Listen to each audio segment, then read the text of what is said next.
Hey guys, welcome back to my channel. I know today I'm looking a little rough. I'm looking like what happened, but it is okay.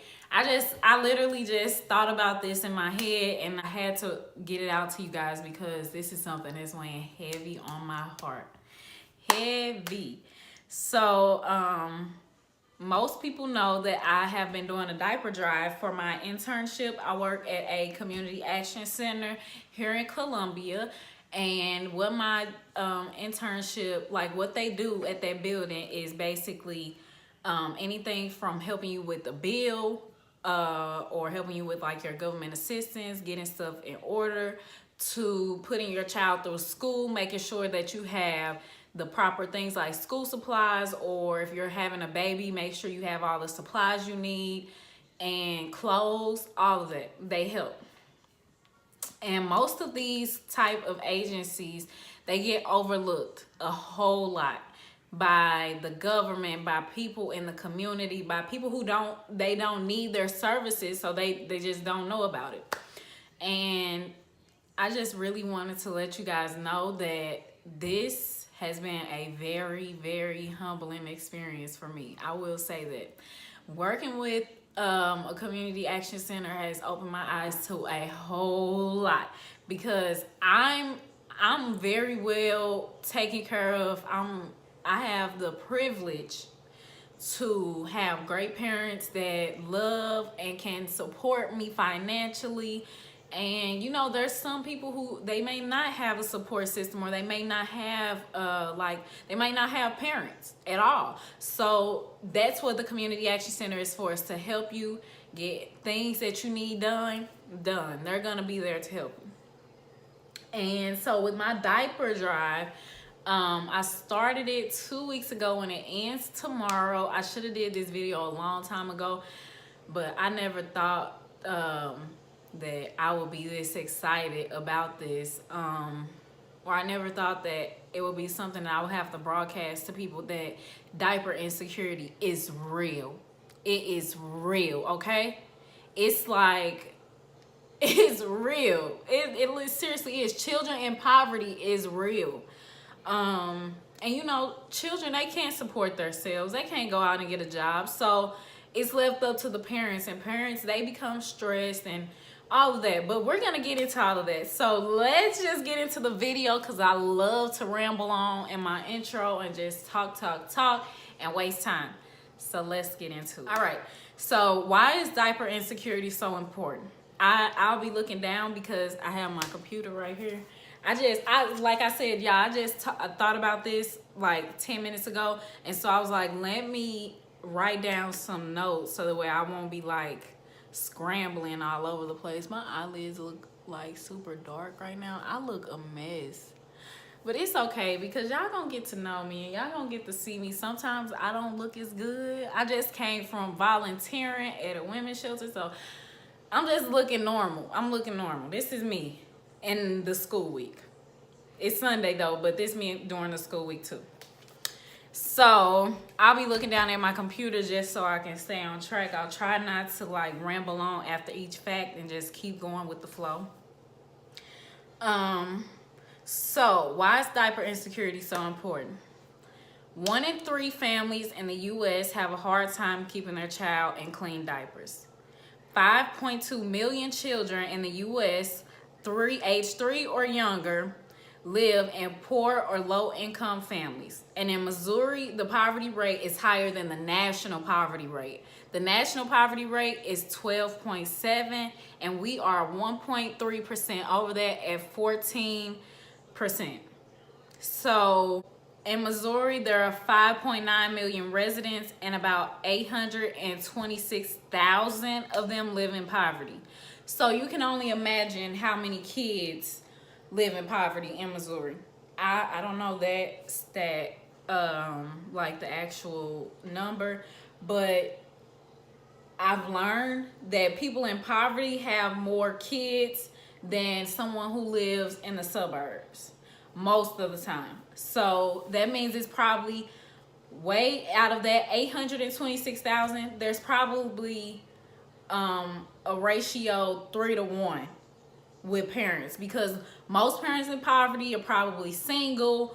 They're probably a woman, which means they do make less than a man. It's just like stats. Like it's crazy how all this stuff, it goes in a circle. It all affects each other. So if you're a woman, you're single, you live in poverty, you probably have maybe you have 3 kids or something like that. And they're all under the age of maybe 5 or 6, maybe.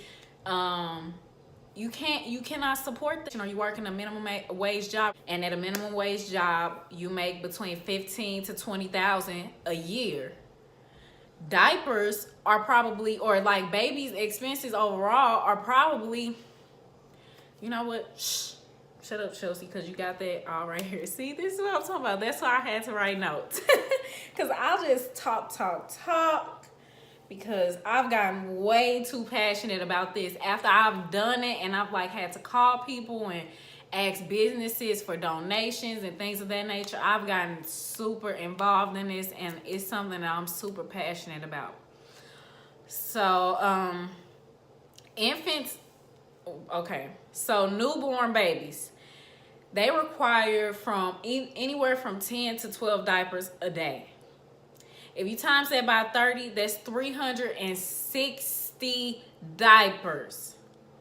And most parents can't buy a case of diapers. I mean, most parents in poverty can't buy a case of diapers. And a case of diapers has 196 in it. Anywhere from 100 to 196, something like that. Just depends on the size. And really they go, I think the biggest ones, I feel like they might only have 90 in them or something. I'm not sure. I'm not a parent, so I'm just really kind of going off what I've researched and what I've seen, when I had to buy diapers for this diaper drive. But yeah, so that's 360 diapers in a month. A diaper case costs anywhere from probably $25 to $40. If you're buying a pack that probably has 20 in it, it's probably anywhere from $4 to $8. It just depends. But you can do the math and see that it's a big expense. It's a bill. So someone who's working a minimum wage job, that's gonna affect them. Because their checks are probably, I don't know, maybe $1,200 a month.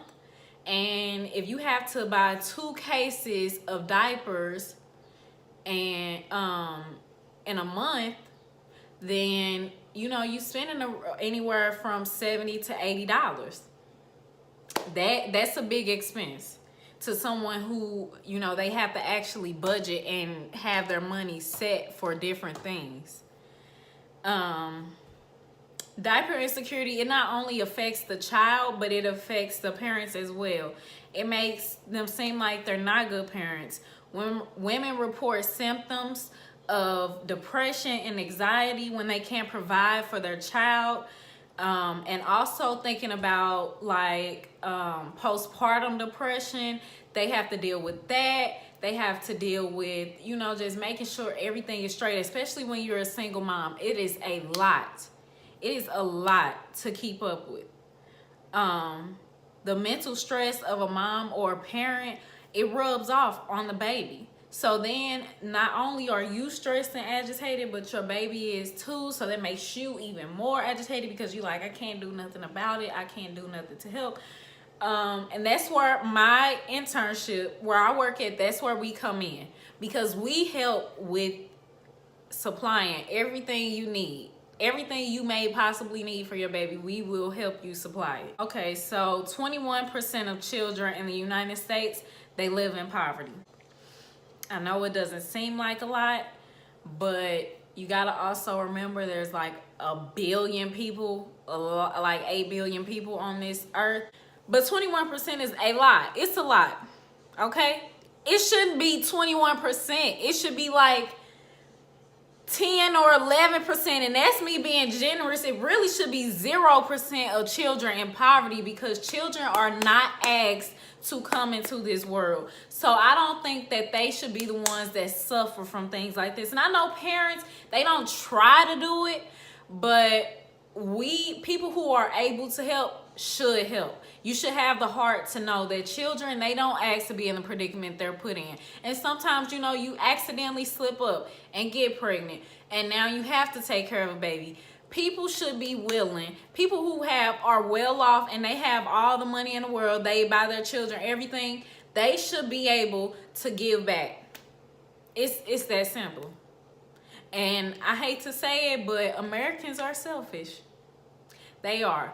They'll literally be like, okay, that's not my problem. Then nobody tell them to have that baby. Like, if it was you, think about if it was you or somebody in your family, maybe your child is in poverty. Wouldn't you be doing everything you can to help them? Yes, I would hope. All right. So people who receive government assistance, they only receive around $300 or less, depending on their situation, like how much their job may pay or how many hours they work. I'm not really sure how it works, but I know it's like temporary needs and assistance for families that supplies that money, and it's not a lot. And it's $300 a month. You know, diapers, they're not supported by WIC or SNAP. That is only like food and I think maybe bottles, but I know formula for sure. All right. Yeah, so guys, after giving you guys all of this info, I want you guys to take into account the fact that there are a lot of children out here who do need help. And although we all need help, it's not hard to give $4. I think like the lowest amount you can pay for a pack of diapers is about $4, maybe $5. But that $4 or $5 can definitely change somebody's life. It can relieve some stress off of them, and it can help them, and not only them, but their children as well. So the next time you all see a community action, or you're thinking about, you know, like, I don't know, saving something that you know you probably won't use, you have extra diapers laying around, be sure to pass that stuff on, because it definitely will help. Every diaper helps. Every dollar counts. If you see any more diaper donations, please, $1 will help. Because if I had my donation thing on Facebook, my fundraiser thing on Facebook, if I would have gotten $1 from every one of my friends, I would have had, let me see how many friends I got, $4,000.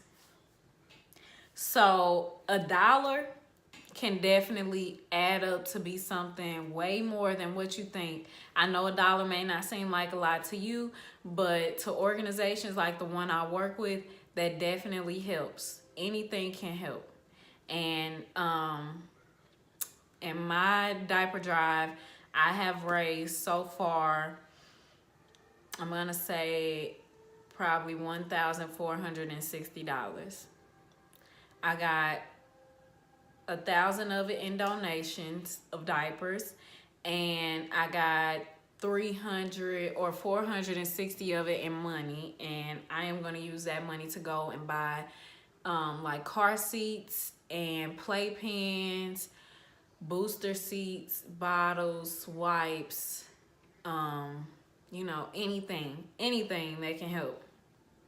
And also another thing, there are a lot of places, if you ever have money and you're like, you want to give back, my best thing to say is give back to children. I believe in giving back to children before I give back to anybody. Because like I said earlier, children do not ask to be in the predicament they're put in. Children they cannot support themselves. They cannot provide for themselves. So if you ever have, like $10 or $20, $30 that you would like to give to somebody, or, like you're going to go to give $1 to a homeless person, I'm not saying don't. But what I'm saying is think that there's people out there who actually cannot, they cannot help their situation at all. At all. They can't do anything about it. Would you rather give it to someone who you don't know what they're going to do with your money? Or would you rather give it to someone who you know can actually benefit and you'll know that it'll help their life? Going to buy a pack of diapers can change a parent's life, and it will help them. It will keep them afloat for the time being. It will help them save a little bit of money so that way they have money to go buy the next pack. Anything. If you have anybody in your family who you know is struggling, don't blame them. I know it's kind of hard to do sometimes because, you're like, why would she do that? Or why would he do that? You can't even take care of it. Leave all the negativity behind because there's a child involved. Okay? Make sure that you do whatever you can to help that baby, because babies need love too. And I'm going to end it on that note because I've been talking too much and I've just been rambling on. So I hope you guys enjoyed this video. It was a very all over the place video, unorganized. I really didn't plan it for real. I just kind of sat down and was like, all right, Chelsea, you about to get this out because this needs to be heard. This type of stuff needs to be broadcasted. These are not the type of things that you see on a daily. You don't hear about diaper insecurity on a daily. I wasn't even thinking that diaper insecurity was a thing before I had to do this diaper drive. So now that I've learned something, I want to share that with you all. So I hope you guys enjoyed it. Make sure you like, comment, and subscribe. My next video will be a curly hair tutorial. So I hope you guys are ready for that. You like my pineapple? I think that's what they call it, pineapple ponytail or whatever. I've been laying on it a little bit, but okay. All right, guys, I hope you guys enjoyed this video. It was kind of boring, an educational video, but I needed to get this out to you guys.